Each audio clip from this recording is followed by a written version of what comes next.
I'm Paul Morgan from the British Motorcyclists Federation at Motorcycle Live here today. I'm talking to Graeme Collins from TRF. I wonder, Graeme, you could tell us a bit more about TRF and what you're about. Sure. So the Trail Riders Fellowship was established in 1970 as a response to the reduced public access to green roads. Ever since then, we've been campaigning on behalf of not only motorcyclists but for all public access. In terms of, we've seen things like the Landscapes Review, and one of the key things, observations that were made within the Landscapes Review was around access to the countryside, and the green roads are a fantastic way to enable access to that. So why do you think that erosion's taking place? Do you think there's discrimination against motorcyclists? Yeah, there's a degree of that, but I think there's a lot of it is a misunderstanding of why we're there. Interestingly enough, the TRF is currently doing a survey, and one of the key things that's coming out of that survey is the main reason people ride and use the green roads is the access to countryside, and also there's a big mental health benefit. And also with the type of riding we're doing, there's a physical benefit. So this perception of motorcyclists just wanting to erode or destroy the countryside is complete misrepresentation of what we do. Yeah. So how are you sort of addressing that misrepresentation? I mean, are there special sort of comms initiatives that you're taking forward? Absolutely, yeah. I mean, we're undertaking this survey in a moment to get a proper base of data, so we can represent to local authorities and to government and to policymakers to truly reflect what the industry is about and what trail ride is about.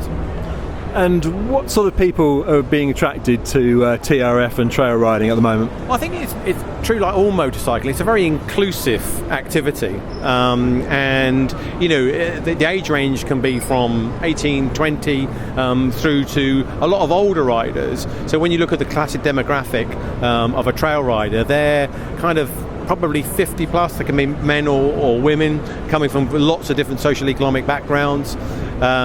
So yeah, it's a really diverse pool, and that's one of the great things about it. There's a real social community supporting each other. I mean, there's a lot sort of being spoken about today about the sort of mental health benefits of motorcycling. I mean, what do you think you get from your riders in the countryside? Do they get those sort of benefits?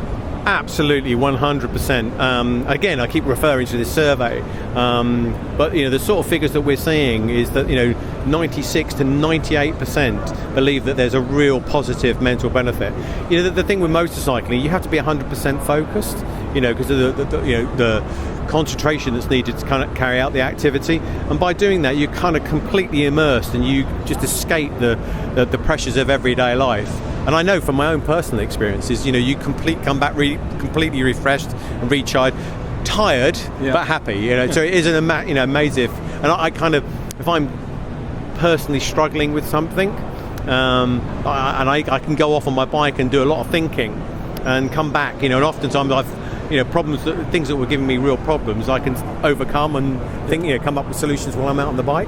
I mean, looking at it from the outside, trail riding, the sort of photos we've got behind us here on the thing, it's pretty physically demanding. Do you have to be very fit to be able to do it?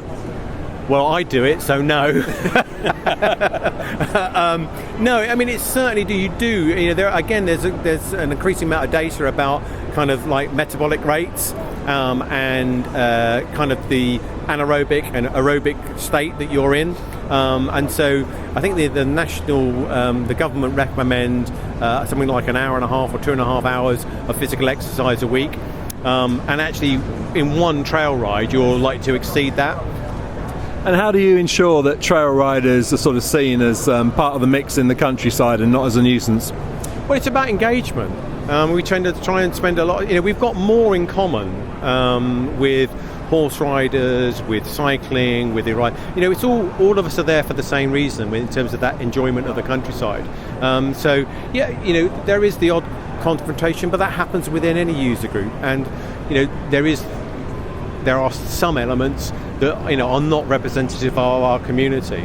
But part of the enjoyment is meeting different people, enjoying the countryside, whether they be on bike, when I be on a motorbike, whether they're cycling.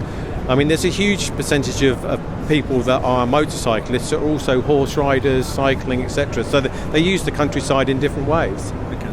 So I mean, BMF, NMC, MCIA, lobbyist groups, doing a lot of work with ministers at the moment. We've just had a reshuffle. I mean, what sort of message would you like us to sort of take forward in some of the discussions that we're having about trail riding in the future? Well, I suppose there's two things. The main thing, I think, that the government has sort of failed to realise the opportunity in motorcycling. It's got a huge positive contribution to society, and also environmental impact and congestion. It can make a lot of positive contributions on that side. And at the moment, we've had successive governments that have failed to realise that opportunity. And so we would like to see a real change from ministers, from officials, to actually realise, embrace motorcycling, making it part of a wider solution to reap the benefits for everyone. Big sort of rise in electric bikes now, particularly with the targets towards 2050 and 2030. A lot of electric bike stands here today. Is that a big thing in trail riding, or is it something which is starting now? Yeah, absolutely. There's still a way to go. We've talked to a lot of the manufacturers here, the electric bike manufacturers, and one of the big issues for them is the infrastructure, the kind of infrastructure that's, for charging points and stuff. It just doesn't exist. There's a bit of a smoke screen going on, by government, suggesting that this infrastructure is in place. In reality, it isn't. Not, to make it a real feasible solution sort of thing. But in terms of, when you look at the common criticisms of motorcycling around noise mainly, obviously electric motorcycles changes that completely, because it's just game changer from that point of view. And I think the thing that's really going to unlock it is solid state batteries. So as soon as we get to solid state batteries, you're going to be talking about 150 mile ranges, and that's going to be a big game changer. In terms of general road safety and that, is there more that you think the government could do?